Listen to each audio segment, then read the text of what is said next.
When the order of civilization burned to ash in the flames of the plane crash, the Ice Queen CEO from the top of the food chain and the corporate drone from the bottom were thrown together onto a deserted island where only the primal laws applied. Power, wealth, and status all wiped clean. Here, the only thing that determined life or death was the instinct to survive. A high-stakes game of conquest and submission, of taming and being tamed, was about to begin. How would the untouchable queen slowly be broken down into a maid, belonging to one man and one man only? 1. Sir, please return your seat to the upright position and stow your tray table. We are beginning our final descent. The flight attendant's sickeningly sweet voice buzzed in my ear. My name is Ethan Hayes, and at this moment, I was sitting a Gulfstream G650 on its way to a private island in the Pacific. To be honest, it was my first time on a private jet this luxurious, and I was a nervous wreck. My palms were slick with sweat. I snuck a glance diagonally across the aisle. Her, my boss, the CEO of Sterling Enterprises, Victoria Sterling. She was reclining in a priceless leather seat, holding a glass of 82 Lafite, her posture as elegant as a swan's. She wore a perfectly tailored white pantsuit, her long hair pinned up, revealing a smooth, high forehead and delicate collarbones. Her face was permanently locked in a mask of ice, as if the air for 10 feet in any direction might freeze solid from her chill alone. We were on our way to her father's 70th birthday party, the chairman of Sterling Enterprises. Me, a project manager from one of the lower rungs of the company, had only managed to snag a seat on this plane through sheer dumb luck. The CEO's executive assistant came down with acute appendicitis at the last minute, and I was grabbed to fill in, tasked with carrying bags and handling grunt work. Ethan, Victoria's voice, cold and devoid of any warmth, cut through the air. I jolted, immediately sitting straighter. Yes, Miss Sterling. What can I do for you? She didn't even turn to look at me. She simply swirled the wine in her glass, gazing out at the churning sea of clouds. The second phase proposal for the resort project, she said flatly. Why was it rejected? My stomach dropped. Damn it. The chickens had come home to roost. I had led the team on that proposal. We'd pulled 3 all-nighters, only for her to tear it to shreds in front of the entire board. I forced myself to speak, my voice tight. Ms. Sterling, the proposal primarily focused on cost control and cost. She finally turned her head, her sharp, beautiful eyes filled with derision and contempt. Ethan, I pay you to create, not to save me pocket change. I wanted a landmark, a masterpiece that would define a city's skyline, not some cheap, pathetic copy that reeks of insecurity. If you can't even grasp my basic intent, what are you good for? Her voice wasn't loud, but every word was an icicle stabbing straight into my pride. The other executives on the plane shot me looks of pity.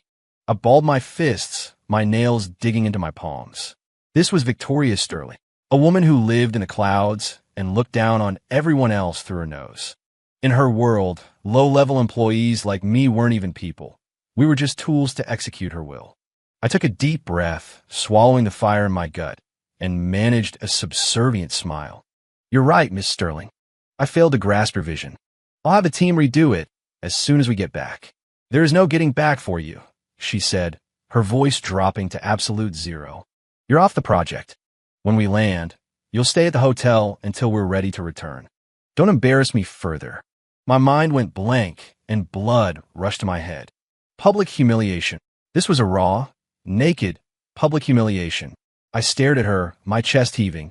Just then, the aircraft gave a violent shudder. A scream ripped through the cabin's quiet hum. The wine glass flew from Victoria's hand, splashing red across her white suit, leaving her looking utterly flustered. What's going on? One of the executives yelled in panic. The cabin lights began to flicker wildly as a deafening alarm blared to life. Attention passengers. We've hit severe turbulence. Please fasten your seatbelts and remain calm. The voice over the intercom was trembling. Anyone could tell this was bad. The plane began to buck violently, like a canoe in a hurricane, threatening to tear apart at any moment. Outside, the once white clouds had turned to churning, inky black, shot through with silver veins of lightning. A sudden feeling of weightlessness. We were falling. Help me. Cries, screams, and prayers merged into a symphony of chaos. The cabin had descended into apocalyptic mayhem. I gripped my armrest for dear life, feeling like my organs were being torn from their moorings. I jerked my head to the side and saw Victoria's face, pale as a sheet. The eternally composed Ice Queen was finally showing a crack in her facade. Her eyes were squeezed shut, her body trembling like a leaf. A sick sense of satisfaction washed over me. Go on, put on your airs now. Act so high and mighty. In the face of death, you're just another scared little woman. Boom! An earth-shattering roar, and I felt as if I'd been struck by a giant sledgehammer. The world went black, and I lost consciousness. I don't know how much time passed. The salty sea breeze and a piercing sunlight dragged me back from the abyss. I opened my eyes, my head splitting. I was lying on a golden beach. Not far off lay the wreckage of the plane, a severed wing smoking, half submerged in the turquoise water. It was silent, except for the gentle lapping of the waves. No other human sounds. I struggled to my feet and checked myself over. Aside from a few scrapes and a killer headache, I was somehow in one piece. I survived. I scanned my surroundings. This was a completely unfamiliar island, a dense wall of tropical green that looked like an impenetrable cage. It was all over. The executives, the flight attendants. They were likely gone. Just as despair began to set in, a flash of white in the water caught my eye. It was Victoria. Without a second thought, I scrambled into the ocean, fighting the current. It took every ounce of my strength to drag her back to the shore. She was soaked, her expensive suit clinging to her body, outlining curves that could stop a man's heart. But her eyes were closed, her face was deathly pale, and she wasn't breathing. I checked for a pulse at her neck and breath from her nose. She was still alive. I immediately started CPR. Compressions. Rescue breaths. As my lips pressed against hers, a strange sensation shot through me. This woman, who I wouldn't dare even dream of touching, was now lying here like a broken doll, completely at my mercy. Cough! Cough, cough! A spray of seawater erupted from her lips. Victoria coughed violently, her eyes fluttering open. She looked around in a daze. When her gaze finally focused on me, her expression shifted instantly from confusion to alarm and disgust. She shoved me away, struggling to sit up. Her first words were, "Where are the others?" I collapsed onto the sand, breathing heavily, and gave a bitter laugh. Gone. They're all gone. Congratulations, Miss Sterling. It looks like it's just the two of us on this island now. Victoria's body went rigid. She stared at the strange, hostile wilderness around us, then down at her own ruined clothes. The color drained from her face, but she was Victoria Sterling, after all. After a few seconds of panic, she visibly composed herself, that imperious aura snapping back in a place around her like a shield. She looked at me and spoke in a tone of command. "Ethan, I want you to search the perimeter immediately. Look for survivors or anything useful. Then find a way to signal for help." I looked at her, and I smiled. "Miss Sterling, have you not figured out yet?" I slowly rose to my feet, walked over to her, and looked down at her, my shadow falling across her face. "There is no MS Sterling here. There are no employees. This is a deserted island. The rules at 30,000 feet don't apply down here. Now," I said, letting each word land like a stone, "my rules are the only rules. 2. Sun, sand, and the skeleton of a private jet. And me, with a CEO who was used to owning the world." The whole scene felt absurd. Victoria stared at me, dumbfounded by my words. Her beautiful eyes flashed from shock to a simmering rage. In her 20-something years of life, it was likely the first time anyone had ever dared to speak to her in that tone. "Ethan, what are you trying to say?" Her voice was laced with ice. "Is this a mutiny? A mutiny?" I laughed as if it were the funniest joke I'd ever heard. "Ms. Sterling, look around. Is this your corner office? Can you swipe your credit card here? Can you call your bodyguards?" I spread my hands, gesturing to the endless ocean and the deep, dark jungle. "Here, your money, your power, and that pretty face of yours are worth absolutely nothing. The only things that will keep you alive are food, water, and me." With every sentence, I took a step closer. Victoria instinctively shrank back, a flicker of fear finally showing through her tough exterior. She gritted her teeth, trying to hold on to her authority. Don't you forget, you are still an employee of Sterling Enterprises. Once we're rescued, I will make you. Make me what? Fire me. Make sure I never work again. I cut her off, crouching down to meet her gaze, a playful smile on my face. Miss Sterling, are you still convinced we're going to be rescued?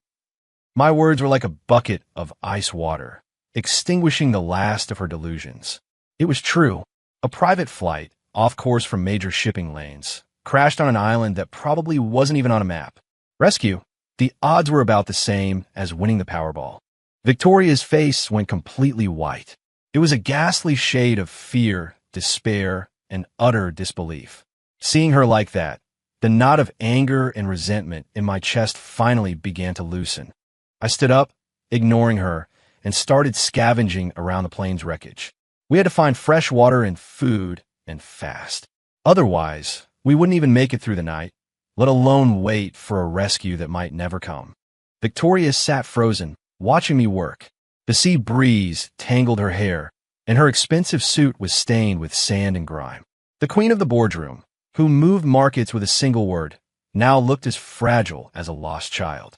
After a long while, she finally spoke, her voice hoarse. What? What do we do now?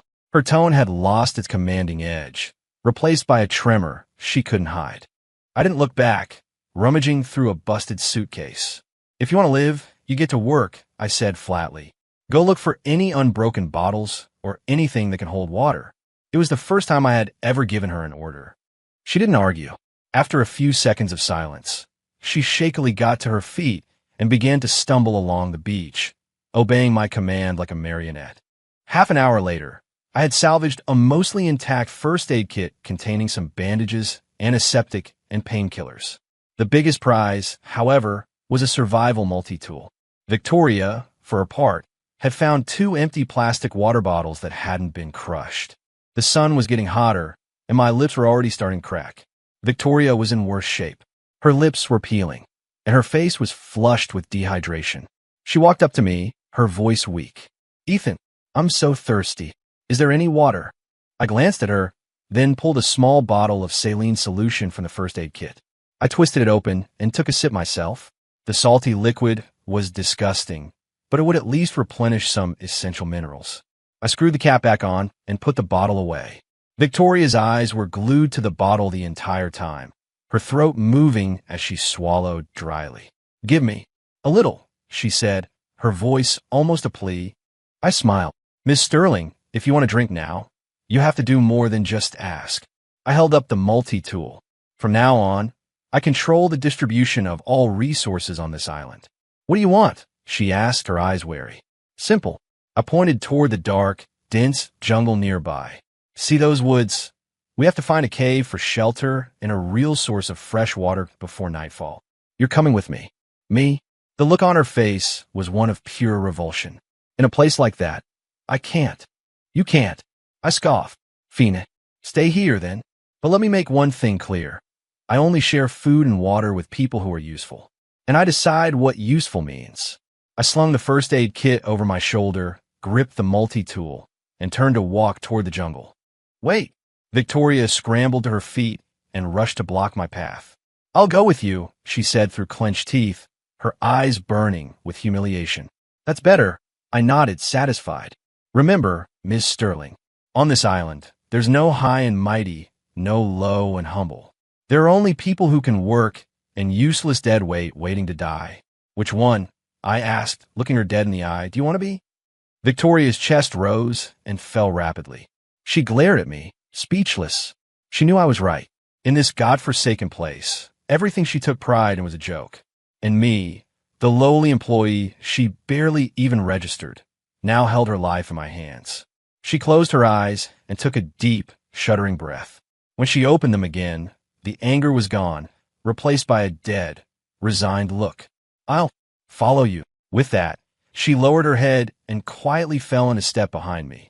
Watching her, a profound sense of satisfaction washed over me. Victoria Sterling. Look at you now. 3. Entering the jungle was like stepping into another world. Towering trees blotted out the sky. allowing only dappled patches of sunlight to reach the floor. The air was thick with the smell of decay and damp earth. Ah! A short, sharp scream came from behind me. I turned to see Victoria pointing at the ground in terror. A brightly colored centipede was slowly crawling past her high-heeled shoe. "What are you yelling about?" I snapped. "You want to attract every predator in this jungle." My sharp tone made her choke back the rest of her scream. Her face was pale, and her body was still trembling. I shook my head, amused. This was the ruthless CEO, scared of a bug.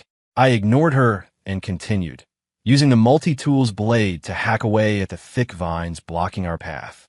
After about an hour of trekking, Victoria hit her limit. She collapsed on the ground, panting heavily. Her blouse was soaked with sweat, clinging to her body in a way that was both pathetic and strangely alluring. I can't walk anymore," she gasped.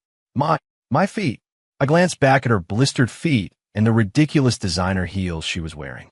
I had to admit, trying to hike through a jungle in those was a special kind of torture. "Take them off," I ordered. "What?" She froze, a blush rising on her cheeks as she looked at me with defiance.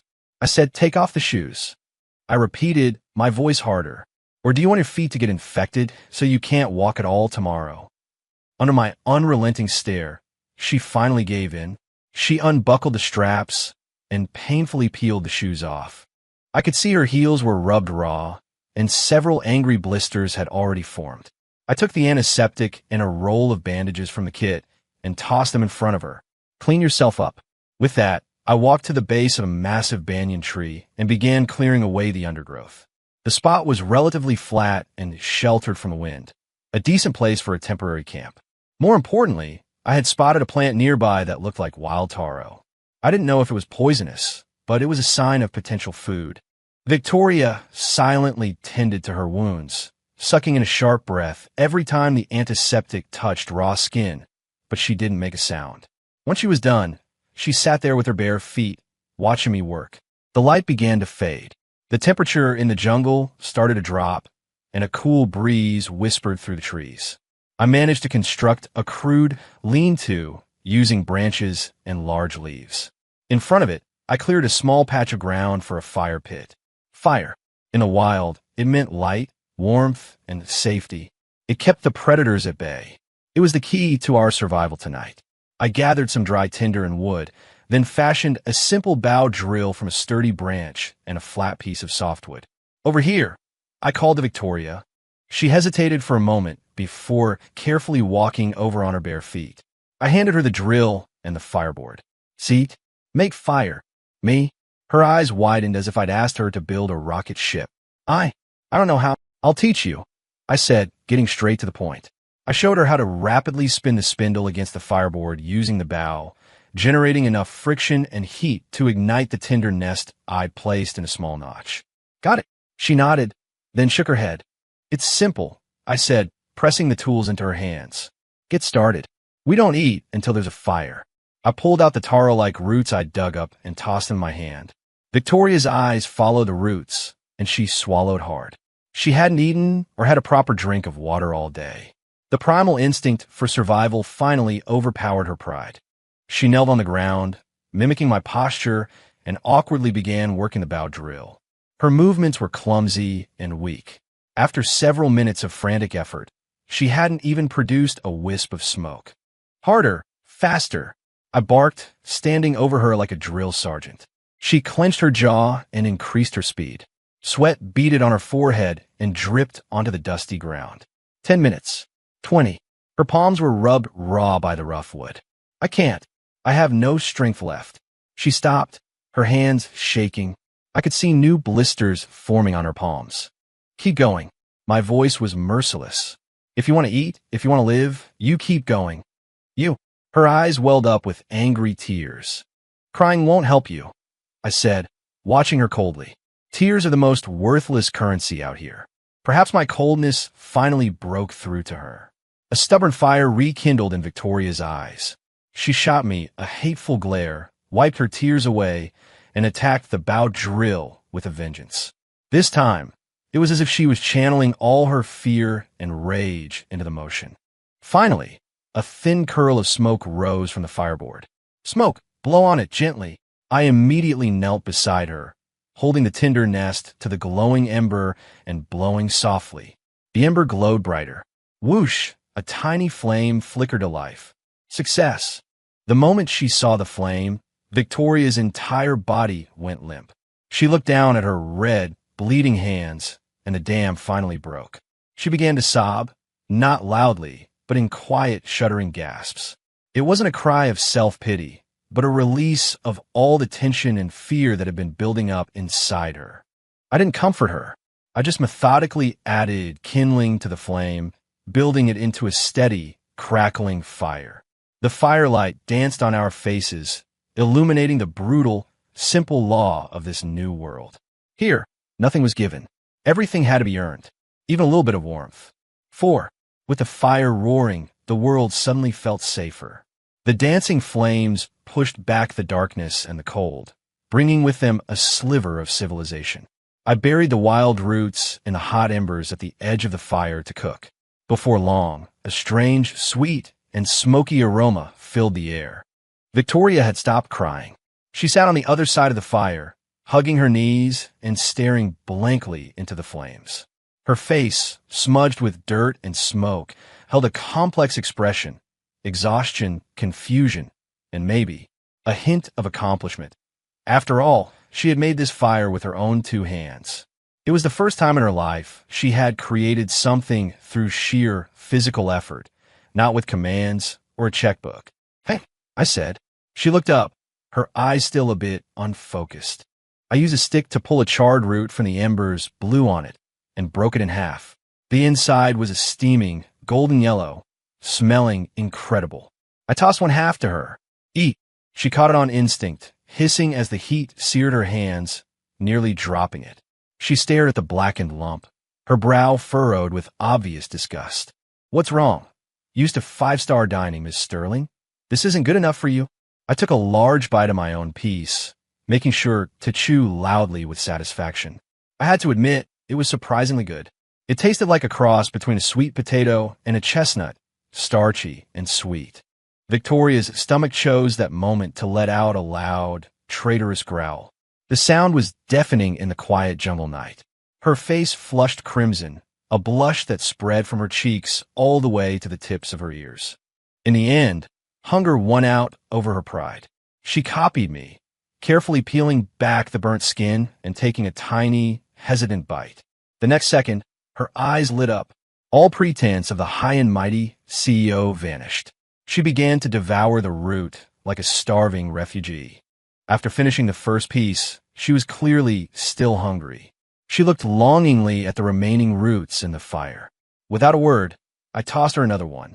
This time, she caught it and started eating without hesitation. With 2 roots in her belly, she finally seemed to regain some of her strength. We had no water, so we had to chew everything thoroughly to get it down. After we ate, a silence fell between us, broken only by the crackle and pop of the fire. From deep within the jungle, the occasional howl of an unknown creature sent a shiver down my spine. Victoria instinctively edged closer to the fire, and to me. "Do you think we'll actually survive this?" she asked suddenly, her voice barely a whisper. I glanced at her. She was looking up at the sky, where a few stars were visible through the dense canopy. "I don't know," I said honestly. "Maybe. Or maybe tomorrow we end up as some predator's crap." My words were blunt and cruel, but she didn't argue. We both knew it was the truth. She was quiet for a long time before speaking again. "Ethan, you seem to know what you're doing. What did you do before this?" "Me?"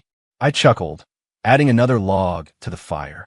"Same as you, in a way, Miss Sterling. I was a corporate drone in a cubicle, getting chewed out by my boss, killing myself with overtime for a paycheck that barely covered rent. Then how do you know all this? All this survival stuff?" I finished for her. "I grew up in the mountains, out in Montana. We were poor. I spent my childhood hunting and foraging with my grandpa. When I grew up and moved to the city, my only hobby was outdoor adventure. Rock climbing, backpacking, wilderness survival. I did it all." I said it with a hint of self-mockery. Back then, I thought it was just a useless hobby. Never imagined it would be the one thing that could save my life. Ironic, isn't it? Victoria listened quietly. The firelight flickered across her face, softening her usually cold features. "You know, I used to look down on people like you," she said suddenly. I raised an eyebrow, waiting for her to continue. "No ambition, content with mediocrity, wasting time and money on pointless hobbies instead of climbing the ladder." She looked at me, her expression unreadable. I always believed that the point of life was to ascend, to create value, to be in control. To me, your way of life, it was a waste.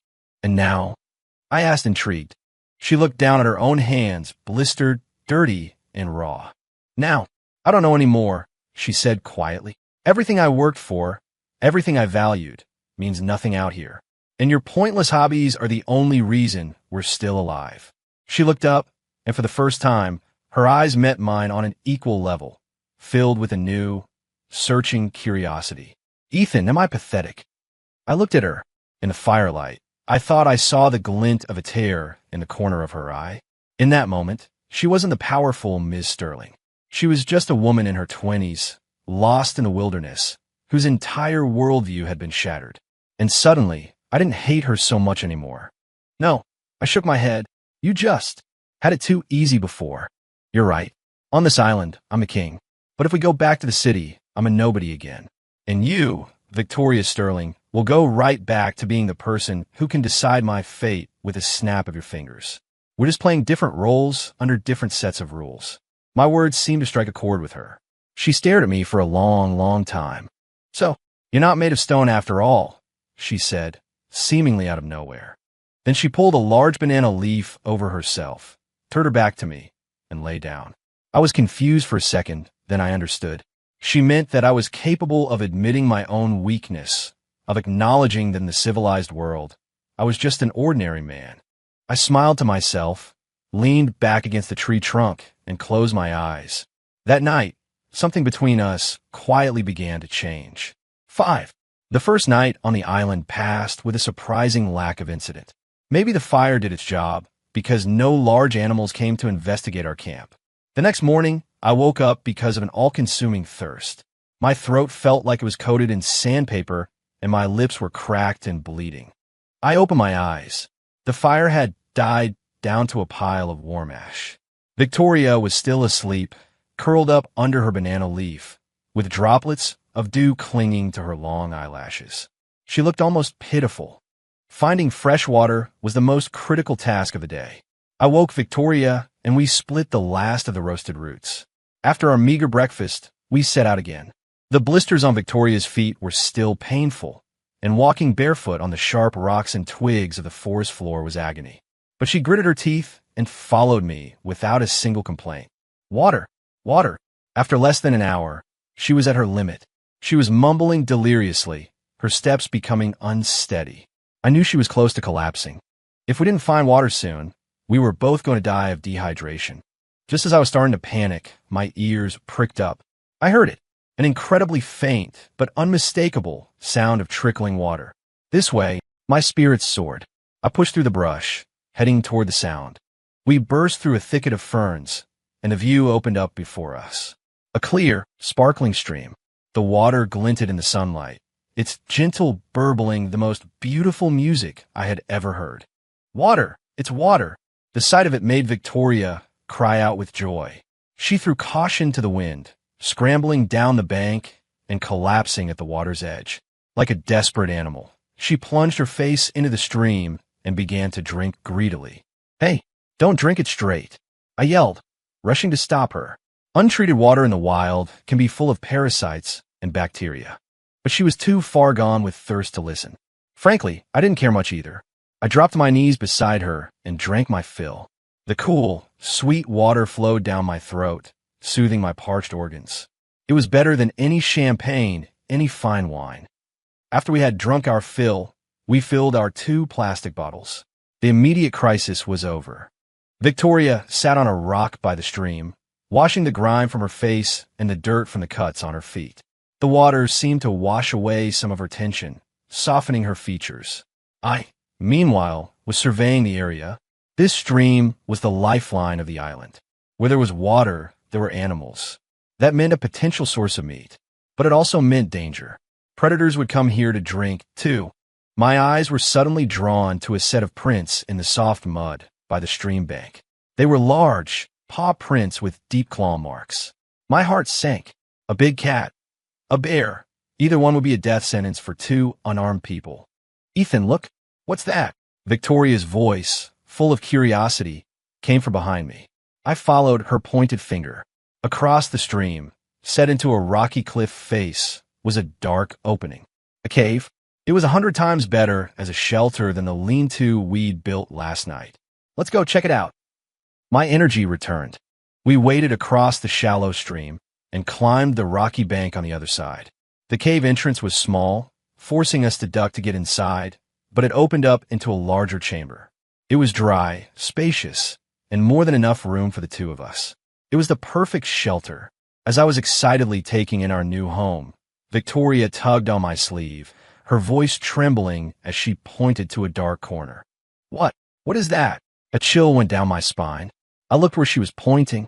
There, in the deepest part of the cave, lay a skeleton. It was old and weathered, surrounded by the tattered remains of clothing. It seemed we weren't the first unlucky souls to end up on this island.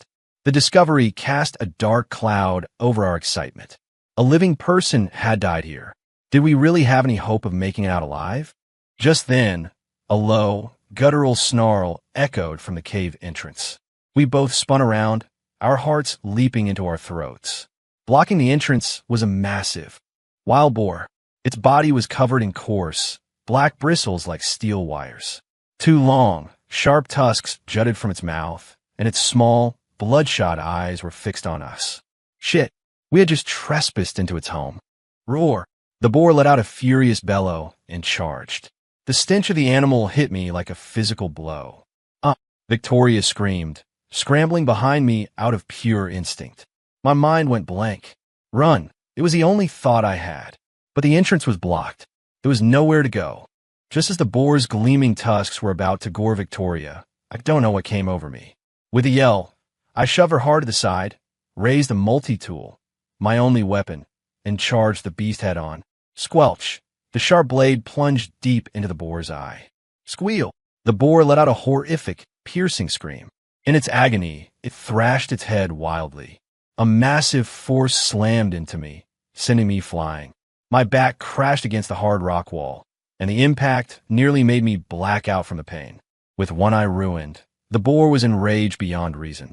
It began ramming its head against the cave walls, making the whole chamber tremble. I tried to push myself up, but a searing pain shot through my chest, and I coughed up a mouthful of blood. My ribs, they were broken. It was over.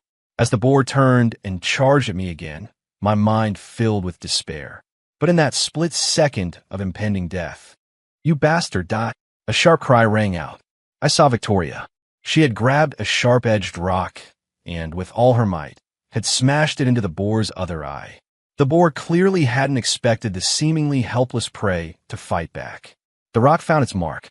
The other I was instantly reduced to a bloody pulp. Completely blind, the boar thrashed wildly around the cave before finally slamming headfirst into a wall and collapsing in a heap. Dead silence returned to the cave. I lay on the ground, gasping for air, each breath in agony. Victoria had crumpled to the floor, her body shaking uncontrollably, her face a mess of blood and mud. She looked at me, her lips trembling, trying to speak but unable to form words. I managed a weak, bloody grin, wanting to tell her it was okay. But when I opened my mouth, more blood came out. "Don't worry." I forced the words out. "As long as I'm here, you won't die." Then the world faded to black. I was woken by a wave of intense pain. When I opened my eyes, I was still on the cold floor of the cave. The dead boar lay nearby like a small mountain. I tried to move, but a piercing pain in my chest made me suck in a sharp breath. "Don't move." A voice, choked with tears, spoke beside me. I turned my head and saw Victoria kneeling by my side. Her beautiful eyes were red and swollen, and fresh tear tracks stained her dirty cheeks. She was holding bandages from the first aid kit, awkwardly trying to wrap them around my chest. "You're awake?" She sounded relieved and overjoyed. I nodded weakly, which pulled at my injury, making me wince. How long was I out?" Almost a full day, she said in a small voice, continuing to wrap the bandage. You lost so much blood. I couldn't wake you. I thought you were. Her voice broke, and fresh tears started to fall. Seeing her like this stirred something in me. This woman, so arrogant and spoiled, had stayed by my side while I was unconscious. She had faced her fears to tend to my wounds. What are you crying for? I said, my voice raspy. I'm not dead yet. She wrapped the bandages tightly around my chest. It still hurt like hell, but at least my ribs felt stabilized and breathing became a little easier. Her movements were gentle and careful, as if she were terrified of hurting me. It was the first time in my life anyone had treated me with such tenderness. I looked at her face, so close to mine. That usually icy expression was replaced with pure worry and fear. Her long eyelashes were clumped together with tears, making her look incredibly vulnerable. On an impulse I couldn't explain, I reached up and gently wiped a tear from her cheek. My fingertips brushed against her soft, smooth skin. Her entire body went rigid. A deep blush spread rapidly across her face. She jerked back as if she'd been burned, lowering her head so she wouldn't have to look at me. The atmosphere in the cave suddenly became charged and awkward. Ahem. I cleared my throat to break the silence. The boar. It's dead. Yes, she mumbled, still looking at the ground. I killed it. With a rock. Good job, I said, and I meant it. To find the courage to fight back in that situation. This woman was stronger than I had given her credit for. You, just lie still. I'll get you something to eat, she said, scrambling to her feet as if desperate to escape the awkward tension. She hurried to the cave entrance. I lay there watching her go, a faint smile playing on my lips. A few minutes later, she returned with a makeshift bowl made from a large leaf, filled with fresh water from the stream. She knelt beside me, carefully lifting my head and holding the water to my lips. I rested against her, breathing in her unique scent, a faint mixture of sweat and something floral. Her body was soft and warm. After drinking, I felt the familiar pang of hunger. I want meat, I said, looking at the dead boar and licking my lips. Victoria's face paled. The thought of butchering that bloody carcass was clearly a horrifying challenge for her. Go on, I said, my voice leaving no room for argument. I need protein to heal. Do you want me to die? Or do you want us to starve to death together? She bit her lip, her eyes darting between me and the dead boar, a war raging within her. Finally, without a word, she picked up my multi-tool and walked over to the boar. I saw that her hand was shaking uncontrollably. She closed her eyes, took a deep breath, and then plunged the blade in. The next few minutes were gruesome. I watched as she fought back gags, awkwardly hacking away at the boar's flesh. Blood and viscera stained her hands and clothes. The high and mighty CEO, with a crippling case of germophobia, was now acting as a butcher. I knew this process was a kind of torture for her, breaking down every last bit of the person she used to be. But I also knew it was necessary. This was the only way she would truly adapt, the only way she would grow strong enough to survive this world. After half an hour, she had managed to cut away a large portion of the hind leg and drag it back to the fire pit. She collapsed next to it, completely spent and pale as a ghost. I instructed her on how to cut the meat into strips, skewer them on green branches, and roast them over the fire. Soon, the rich, savory smell of cooking meat filled the cave. To us, who had eaten nothing but roots for days, the aroma was intoxicating. She brought the first cooked piece to me. I took it and began to eat ravenously. The meat was tough and unseasoned, but it was the most delicious thing I had ever tasted in my life. Watching me eat, a faint smile finally touched Victoria's lips. It was like the first thaw of spring, and it seemed to brighten the entire cave. Is it good? She asked softly. I nodded. Delicious. You eat too. Only then did she pick up a skewer for herself and begin to eat in small, delicate bites. As she ate, tears began to fall from her eyes again. Now what are you crying about? I asked, exasperated. She shook her head, smiling through her tears. I don't know. I feel like we're actually going to make it. We're going to live. I looked at her, and a warmth spread through my chest. She was right. We had fire, water, meat, and a safe shelter. It seemed we really were going to survive this. And we had done it together. In the days that followed, My injuries slowly began to heal under Victoria's diligent care. My broken ribs would take time, but I could at least sit up and perform simple tasks. Victoria, meanwhile, underwent a complete transformation. She was no longer the helpless socialite who was afraid of bugs. She had learned how to butcher an animal, how to identify edible plants and berries, and could even go to the stream to fetch water by herself. Our division of labor was clear. I was the strategist, teaching her the survival skills I knew. She was the one who executed the plans. Every day, she would tidy up the cave, bring me roasted meat and boiled water, and stand guard by the fire at night, listening for any strange noises from the jungle. She did it all without complaint, and even seemed to find a certain satisfaction in it. Sometimes I would test her, making her massage my legs or shoulders. She would just blush and quietly obey.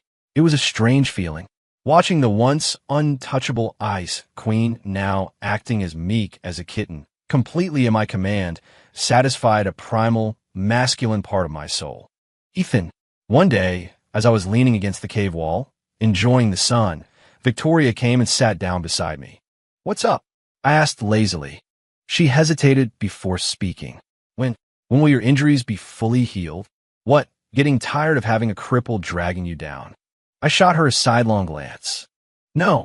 She shook her head quickly, rushing to explain.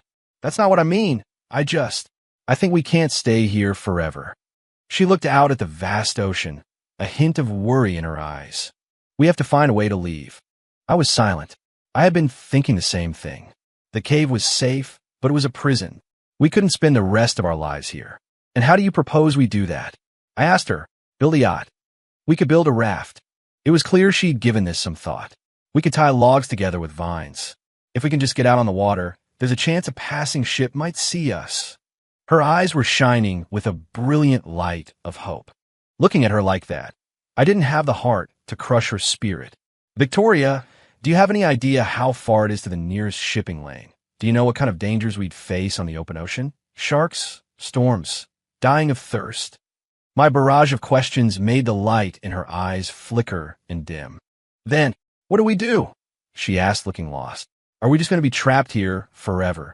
"Of course not," I said, giving her shoulder a reassuring pat. "We'll find a way. But not yet. Right now, the most important thing is to keep surviving. Once I'm fully healed, I'll lead an expedition to survey the entire island. We need to find the highest point and build a signal. Until then, your job is to follow my lead." My words seemed to calm her down. She nodded, her response a quiet, obedient, "Okay." Seeing her so docile, a mischievous thought popped into my head. "Victoria," I said, my voice serious. "Yes. How about we make a bet?" "A bet? What kind of bet?" she asked, her curiosity piqued. I leaned in close to her ear and whispered something that made her face turn beet red. "Let's bet on whether or not I can get you off this island alive. If I win, when we get back to civilization, you'll be my personal maid for 1 year. You'll do whatever I say. No questions asked, no resistance." Her breath hitched. The blush on her cheeks deepened to a beautiful crimson. You're shameless," she hissed, glaring at me, though her eyes couldn't quite meet mine. "What? You scared to take the bet?" I goaded her. "Or do you have so little faith in me that you think we'll never get off this island?" "Oh, who said I was scared? My taunt worked perfectly." She took the bait. "You're on, but what if you lose?" "If I lose," I let out a laugh. "If I lose, I'll be dead. What does it matter then? It'll be up to you to survive on your own." My words sobered her. She was right. If I lost, it meant we had failed, and failure meant death. "Fine." After a long pause, she looked up, her eyes filled with a new determination. "I'll take your bet, but I have a condition." "Oh, let's hear it. If we make it back," she bit her lip, looking embarrassed. "Being your maid is one thing, but you can't make me do inappropriate things." "What kind of inappropriate things?" I asked, playing dumb. "You know." Her face was on fire now. She stammered for a moment before forcing the words out through clenched teeth. "The kind of things you're thinking about." Seeing her so flustered and cute, I couldn't help but laugh out loud. "All right, I promise." I held out my hand. "Shake on it." She hesitated for a second, then placed her small, soft hand in mine. Our hands clasped briefly. With that simple gesture, an absurd wager was made. I looked at her, and she looked at me. The air in the cave was thick with unspoken energy. We both knew this bet was more than just a game. It was a promise, a beacon of hope, and it bound our fates together more tightly than ever before. When we get back to civilization, will you still acknowledge me as your master, Victoria Sterling? I, for one, couldn't wait to find out. After we made the bet, the dynamic between us shifted into something entirely new. She was no longer just my partner in survival. It was as if she had become my property, and she, for her part, seemed to have accepted this new role. Every day, she would organize our little cave, laying down animal hides on the floor, building a small stone stove, and even picking wildflowers to place in the cracks of the rock walls. Slowly, the cold, damp cave began to feel like a home. My injuries were healing well, and I was able to walk around slowly. The first thing I did once I was mobile was to lead her in butchering the rest of the wild boar. We cut the meat into thin strips, strung them on vines, and hung them at the cave entrance to dry into jerky. I tanned the hide, and it became a crude but warm blanket. I didn't even waste the bones. I smashed them and boiled them with wild greens in a pot we fashioned from a large shell, making a rich, nourishing broth. The first time she tasted the soup, Victoria was so moved she nearly cried. "Ethan, you're a genius," she exclaimed, sipping the broth. I just smiled. These were basic survival skills. But to her, a woman who had never had to lift a finger for herself, it was nothing short of magic. With a stable food supply, our life settled into a comfortable routine. During the day, I would take her exploring in the jungle, teaching her to identify edible plants, how to set traps for small game. She was a quick and diligent student. The same competitive drive she had in the boardroom, she now applied to learning how to survive.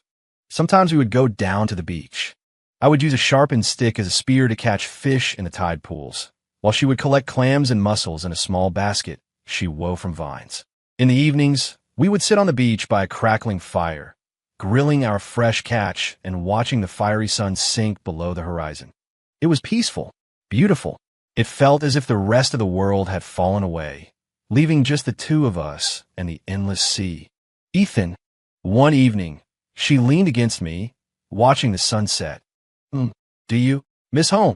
Her voice was soft, tinged with a sadness she rarely showed. I thought for a moment. Home. My parents had died when I was young. I grew up with my grandfather in the mountains. For me, home was a small village with smoke curling from the chimneys, not the tiny apartment I rented in the city. "Not really," I said. "You miss your multi-million-dollar penthouse." She shook her head. "I don't miss the apartment," she said quietly. "I miss my father. He's getting older, and his health hasn't been good. I can't imagine what the news of our disappearance has done to him." Her voice cracked. A wave of sympathy washed over me. I wrapped an arm around her shoulders and pulled her closer. Her body stiffened for a moment, but then she relaxed, leaning her head against my chest. She was so soft and smelled faintly of wood smoke in the sea. I could feel a slight tremor running through her. "Don't think about it too much," I said softly. "We're going to get back. I promise." She didn't answer, just buried her face in my chest, her shoulders shaking with silent sobs.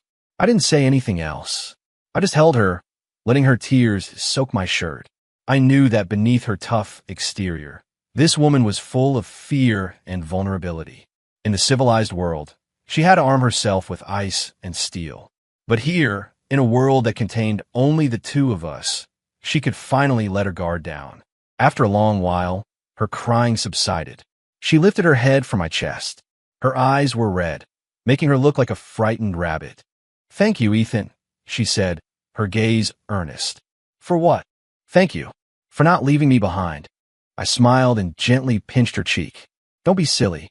If I left you, who would be my maid?" Her face flushed, and she gave my chest a light punch. It was a soft, weak tap, more of a caress than a blow. The sea breeze blew gently around us. We sat there in silence, holding each other by the fire. One man, one woman. One cave, one fire. In that moment, it felt like we were the entire world. The days bled into one another. Before we knew it, we had been on the island for over a month. My injuries had fully healed, and Victoria and I had become something akin to a true wilderness couple. We hunted together, foraged together, cooked together, and huddled together for warmth against the night's chill. We developed a silent, unspoken understanding. The way she looked at me had changed. The initial disgust and fear were gone, replaced by dependence and something else, something deeper I couldn't quite name. And I had gotten used to her presence, used to waking up and seeing her tending the fire, used to the look of admiration in her eyes when I brought back a catch, used to the feeling of her soft body next to mine as we slept. I even had the fleeting thought that I could live like this forever. But I knew that was a lie. This was not our world. One day, I led her to the highest peak in the center of the island. My goal was simple: get a lay of the land and build a distress signal that couldn't be missed. From the summit, the view was breathtaking. The turquoise ocean, the golden beaches, the emerald jungle. It was all laid out before us. "It's beautiful," Victoria breathed, standing beside me. I didn't reply. I just took out my multi-tool and started clearing a patch of ground. Then I sent her down to the beach to collect the whitest stone she could find. We spent the entire day working under the hot sun, arranging the white stones into a giant SOS on the cleared ground. When we finished, we both collapsed exhausted. "Will this be enough?" Victoria panted. "It should be," I nodded. "If any planes or ships pass by, they should be able to see it from a distance." "And what if none do?" "Then we wait." We sat on the peak, watching the sun go down, a heavy silence between us. Hope. It was the most beautiful and the most torturous thing in the world. From that day on, every morning we would climb the peak and scan the horizon. And every day, we would return to our cave, disappointed. The days began to feel like a slow torture of rising hope and crushing despair. Victoria and I started talking less. We were both avoiding the elephant in the room. What happens if we actually get back? Back there, she was the CEO of Sterling Enterprises, and I was the low-level employee she could fire on a whim. Would the relationship we had built here, one of equals, one where I was the leader, survive the crushing weight of civilized society? Would she honor our bet? I was afraid to even think about it, afraid that even acknowledging it would shatter the fragile peace we had found. Until that day, we climbed the peak, same as always. The sky was a clear, brilliant blue. The ocean was as smooth as glass. Well, nothing today, either. Victoria's disappointed sigh was cut short when I grabbed her arm, my eyes fixed on the horizon. "Look, what is that?" My voice was trembling with excitement. Victoria followed my gaze, and then her eyes went wide. On the distant horizon, there was a tiny black speck. It wasn't a bird. It wasn't a rock. As we watched, the speck grew larger, its shape becoming clearer. It was a ship, a massive, white cruise ship. "A ship! It's a ship!" Victoria was babbling, laughing, and crying at the same time as she clung to my arm. "Ethan, we're saved. We're actually saved." My own heart was hammering against my ribs. Saved. We were finally getting off this godforsaken island. I tore off my shirt, tied it to a stick, soaked it with the animal fat we had rendered, and lit it on fire. I waved the makeshift torch wildly in the air. Victoria copied me, waving her own tattered white suit jacket with all her might. Help was right there. But for some reason, as I watched that ship get closer, the elation I expected to feel was absent. In its place was a profound and unsettling sense of loss. I turned and looked at Victoria. Her face was lit up with the pure joy of a second chance at life, her eyes glued to the approaching ship. She couldn't wait to go back, could she? Back to her world, back to her throne. I looked at her, and the words came out before I could stop them. "Victoria." "Yes," she answered breathlessly, still waving. "When we get back, does our bet still stand?" Her movements froze. The ecstatic smile on her face vanished. She slowly turned her head to look at me, her expression a maelstrom of emotions. Excitement, confusion, conflict, and a flicker of fear I didn't understand. "When we go back, will we still be us?" The question hung between us, heavy as an anchor. The ship, our symbol of hope, had suddenly become a dividing line, threatening to tear our fragile two-person world apart. The cruise ship was getting closer. We could even make out the tiny figures of people on its deck. The wind on the summit was strong, making our torch sputter and roar. Victoria remained frozen, staring at me, not answering my question. Her face was a canvas of conflicting emotions.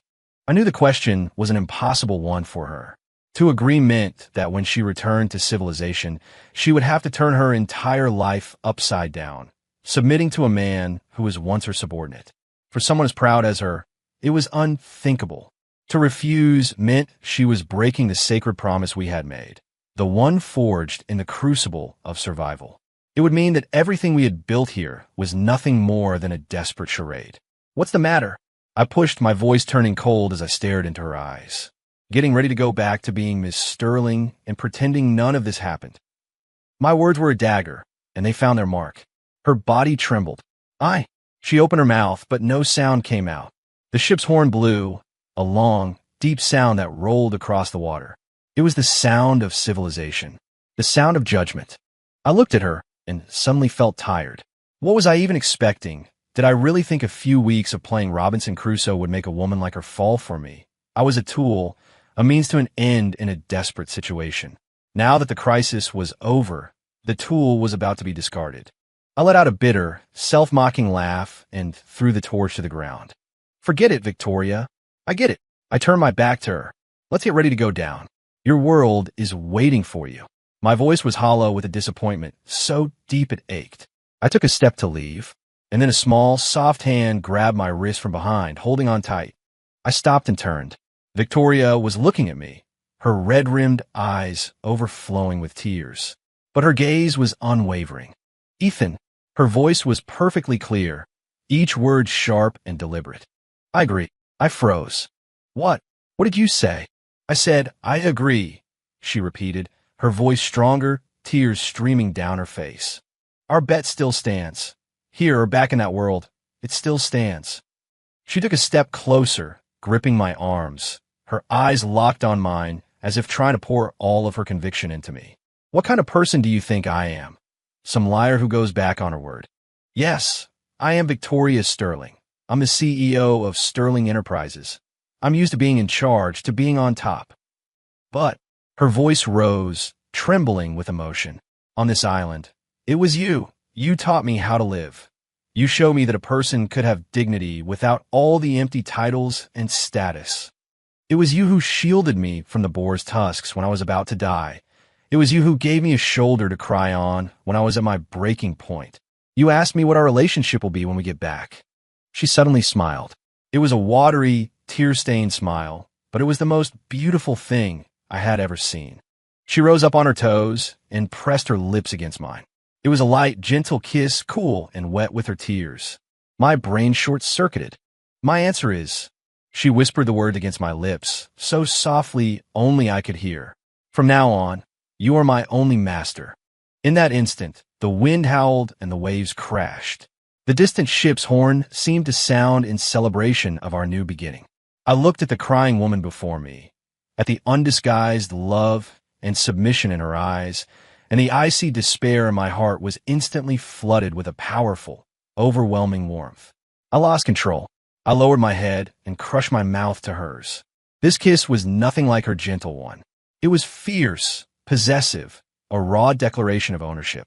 She responded with a clumsy, desperate passion, as if trying to merge her very soul with mine. I don't know how long we stood there, locked together. When we finally broke apart, we were both breathless. I held her in my arms and looked out at the approaching cruise ship, all my fear and uncertainty gone. I knew our life on the island was over, but a new life, something far more thrilling and unpredictable, was just beginning. So what if we were returning to civilization? This woman was mine now, body and soul. She would be my proudest conquest and my one and only personal maid.